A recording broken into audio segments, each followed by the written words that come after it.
kepada orang yang menambah hukuman dan mengurangi hukuman yang telah Allah tetapkan, kemudian dilemparkan ke neraka jahanam. Pertanyaan beliau itu maksudnya adalah, bolehkah pemimpin menambah hukuman yang telah Allah tetapkan? Jadi kalau menambah mengurang itu tidak boleh. Kalau tidak pakai yang lain boleh apa tidak?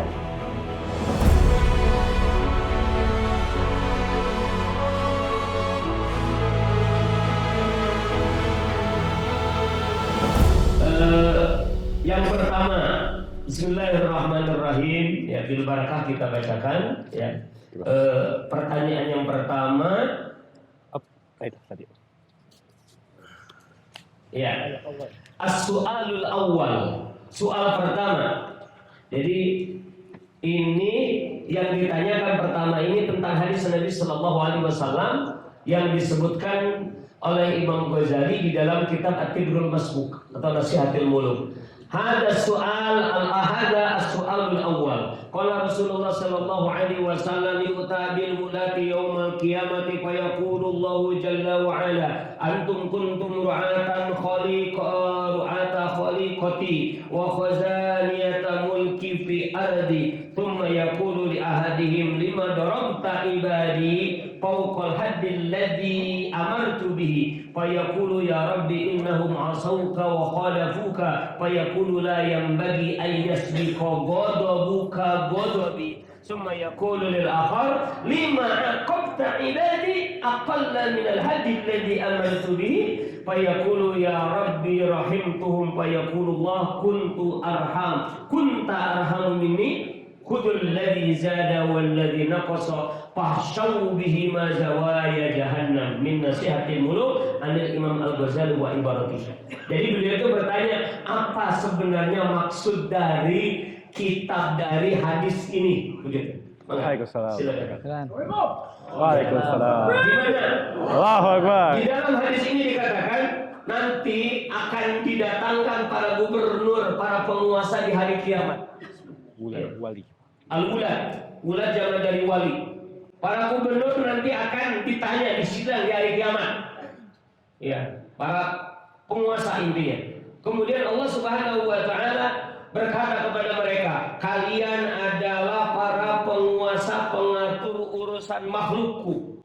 Kalian adalah para penjaga gudang kerajaanku di muka bumi. Kemudian Allah bertanya kepada mereka, kepada salah seorang dari mereka, kenapa engkau menghukum hambaku lebih di atas dari hukuman yang telah aku perintahkan? Kalau di dalam Quran dikatakan, az-zaniyatu waz-zani kulla wahidin minhuma mi'ata jaldah. Pezina laki-laki dan perempuan jilid fajlidu kulla wahidin minhuma mi'ata jaldah, jilid 100 jilidan. Tapi kemudian si penguasa itu menjilidnya, mencambuknya 102 kali. Akan ditanya di hadapan Allah, kenapa dilebihkan? Kenapa dilebihkan? Bukankah aku sudah tetapkan 100? 100 itu berapa? Setelah 99. Setelah 99 sebelum 101. Jadi kalau 100 ya 100 gitu. Begitu. Kemudian dikatakan kepada supaya keluar diinau masuk wakhalafu. Pak Yakul, kemudian kenapa engkau melakukan itu? Ya Rabb, karena mereka itu menentang, mereka maksiat, mereka menyalahi perintahmu, ya Allah, akhirnya aku hukum. Kemudian kata Allah, la yambagi ayyasbiqa ghadabuka ghadabi. Tidak boleh kamu melebihi murkaku. Kalau murkaku cukup 100, engkau jangan lebihkan. Begitu kata Allah. Kemudian Allah nanya, nanti di akhirat itu, kepada seorang penguasa, kenapa engkau menghukum si fulan kurang dari hukuman yang aku tetapkan? Begitu. Ya Rabb, aku menghukum karena aku sayang sama dia, kasihan. Kalau 100 kasihan, aku kasih 75 saja. Gitu. Ditanya nanti. Kemudian kata Allah, siapa yang lebih sayang kepada hamba, kepada manusia, aku atau engkau? Maka kemudian diperintahkanlah kepada orang yang menambah hukuman dan mengurangi hukuman yang telah Allah tetapkan, kemudian dilemparkan ke neraka jahanam.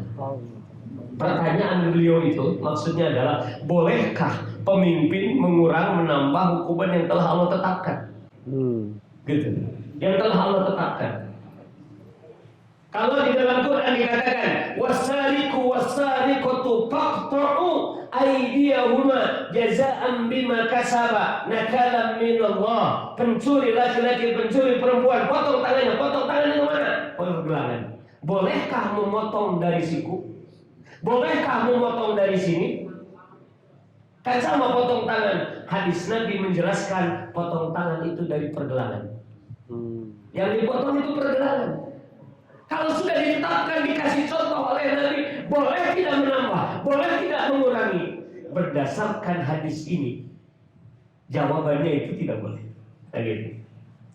Al-Jawab, jawabannya kitab Nasihatul Muluk dari Imam Abu Hamid Al-Ghazali, Muhammad bin Muhammad Al-Ghazali As-Safi'i, Al-Fahamah bil Parisiyah di Sultan Muhammad Malik Sahdari, wa arabah ba'dul fudala, wal hadis al-madhkur rawahu Abu Ya'la bi Musnad bin hadis Hudzaifah an Nabi sallallahu alaihi wasallam. Jadi karena Imam Ibnu Al itu ahli tafsir, ahli hadis, maka beliau jelaskan hadis itu.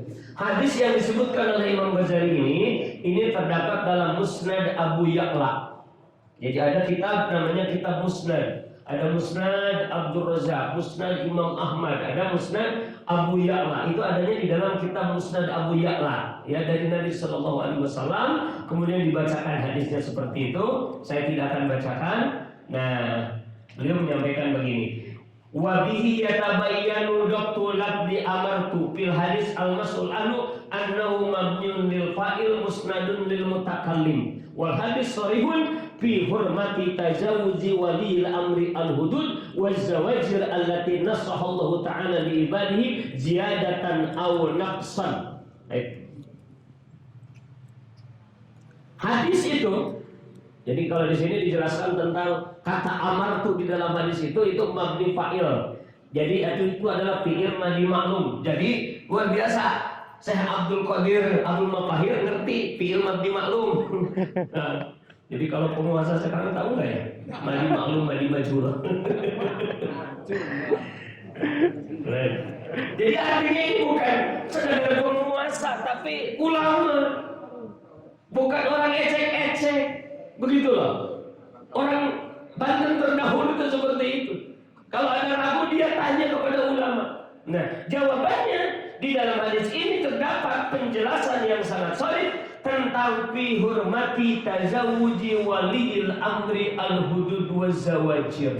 Haramnya pemimpin melebihi, mengurangi hukuman dan larangan-larangan yang telah Allah tetapkan kepada hambanya, baik melampaui batas itu menambah atau mengurang. Hukum yang telah Allah tetapkan tidak boleh ditambah, tidak boleh dikurang. Dalilnya, wa man yata'adda hududallah fa ulaika humul zalimun. Siapa yang melampaui batasan-batasan yang telah Allah tetapkan, fa ulaika humul zalimun. Wa man yata'adda hududallah faqad zalama nafsah. Siapa yang melampaui batasan-batasan yang telah Allah tetapkan, dia telah berbuat zalim kepada dirinya sendiri. Gitu. Jadi kalau menambah mengurang itu tidak boleh. Kalau tidak makai yang lain boleh apa tidak? Tidak boleh. Tidak boleh.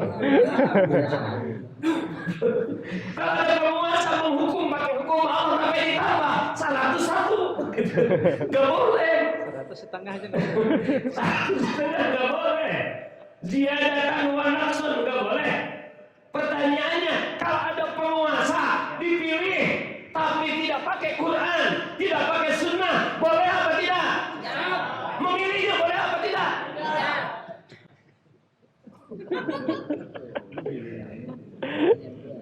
Jadi itu mafhum mukhalafahnya itu harus. Allah. Jelas? Nah, kemudian dalilnya beliau menyebutkan hadis dari yang kedua dari hadis Salabah al-Sani Jursum bin Fasir al-Asfar ya, innallaha farada fara'idha fala tudayyi'uha wa hadda hududan fala ta'tadduha wa harrama asya'a fala tantahikuha wa sakata asya'a rahmatan lakum ghayra nisyanin fala tabhathu anha rawahu ad-Daraqutni. Nah, diperkuat ketidakbolehan itu dengan hadis yang menyatakan innallaha farada fara'idha. Allah telah menetapkan keparduan-keparduan, janganlah keparduan itu ditanggalkan, ditinggalkan, tidak diamalkan. Allah telah membatasi batasan-batasan, jangan dilampaui batasan-batasan Allah itu. Wa harrama asya'a, Allah telah mengharamkan beberapa perkara, fala tantahikuha, maka jangan dilanggar, jangan dirusak, jangan dilanggar, ditentang, itu larangan-larangan Allah. Wa sakata an asya', dan Allah diam dari beberapa perkara karena Allah sayang, bukan karena lupa. Maka sesuatu yang tidak Allah jelaskan jangan dicari-cari, begitu. Nah itu jelas ya. Nah, beliau menyebutkan wa qaulul murad minal hudud, sepertinya yang dimaksud dengan al-hudud di situ adalah terkait dengan uqubat. Jadi terkait dengan masalah ukubah, sanksi-sanksi itu, maka itu tidak boleh ditinggalkan, tidak boleh dikurang, tidak boleh ditambah. Gitu. Kemudian Sayyidina Alan, beliau menyebutkan beberapa hadis yang menjelaskan tentang keutamaan menerapkan hukum-hukum hudud. Hukum hudud itu, jadi hukum Allah itu ada 4. Satu namanya siksaan dari Allah, hukuman yang Allah tetapkan ada 4 macam. 1 hudud, 2 jinayat, 3 takzir, 4 mukhalafat. Hudud itu adalah hukum-hukum Allah yang telah dijelaskan batasannya, jumlahnya dengan jelas di dalam Quran, di dalam hadis Nabi. Itu namanya hudud. Seperti haddus sirqah, hukuman bagi pencuri, itu namanya hudud. Haddus zina, hukuman bagi orang yang berzina, sudah dijelaskan. Ya, had bagi orang yang minum khamar sudah dijelaskan dalam hadis Nabi sallallahu alaihi wasallam 40 kali cambukan. Begitu. Ini sudah dijelaskan. Ada jinayat. Jinayat ini terkait dengan luka melukai, kisos termasuknya melukai. Ya. Ada kata-kata di dalam Quran wal juruha kisos. As-sinnu bis-sinni, gigi dibalas dengan gigi. Wal anfa bil anfi, hidung dengan hidung. Wal udhuna bil udhuni, telinga dengan telinga. Wal juruha qisas. Dan pada luka-luka yang disebabkan oleh manusia yang satu kepada yang lain, di situ harus ada hukum qisas balasan. Itu namanya jinayat. Ada takzir. Takzir itu hukum yang tidak dijelaskan materialnya di dalam Quran, di dalam hadis, diserahkan kepada ijtihad mujtahid, serahkan kepada ijtihad ulama. Ada mukhalafat. Mukhalafat itu hukum-hukum terkait pelanggaran administratif, tidak pakai helm, tidak punya KTP, nah, gitu, nggak punya paspor. Nah, itu namanya mukhalafat. Gitu. Nabrak nerobos lampu merah, nah itu mukhalafat. Begitu dijelaskan oleh siapa? Dalam kitab Nizam Uqubat ya. Dalam kitab Nizam Uqubat oleh Imam siapa? Al-Baliki, kemudian dalam kitab Dirasat fil Fikr Islam oleh Syekh Muhammad Hussein Abdullah. Nah, di sini disebutkan misalkan tentang iyyakum wa jahannam wa iyyakum wal hudud wa iyyakum wa jahannam wa iyyakum wal hudud salah samarat. Hati-hati, takutlah kalian dengan neraka jahannam, takutlah kalian dengan siksa hudud. Hudud batasan-batasan Allah yang telah Allah tetapkan, jangan sampai ditinggalkan, sampai 3 kali disebutkan. Kemudian Rasul mengatakan lahadun yuqamu fil adi khairun di ahli adi min an yumtaru 30 sabahan. Hukum had, hukum hudud hukuman Allah yang telah Allah tetapkan, yang ditegakkan di muka bumi lebih baik daripada diberi hujan 30 hari terus-menerus. Begitu juga iqamatu haddin fil ardi khairun li ahliha min an yumtaru arba'ina lailatan. Ditegakkan hukum hudud lebih baik bagi penduduknya daripada diberi hujan 40 malam. Gitu. Satu seperti itu. Nah, kemudian ini jawabannya panjang sekali. Jawabannya panjang sekali. Intinya begini, jawaban pertanyaan ini beliau menyampaikan hukum asalnya tidak boleh. Tapi ada pertanyaan. Dulu Umar bin Khattab, ada yang mencuri di zaman Umar bin Khattab tidak dipotong tangan. Bagaimana itu? Umar bin Khattab menghukum orang yang minum minuman keras 80 kali cambukan. Rasul 40. Kok Rasul 40, Umar bin Khattab 80? Gimana ini? Gitu. Ali bin Abi Thalib, Abu Bakar menerapkan hukum orang dibakar. Itu. Orang yang sodomi, LGBT itu dibakar. Nah, bisa disebutkan.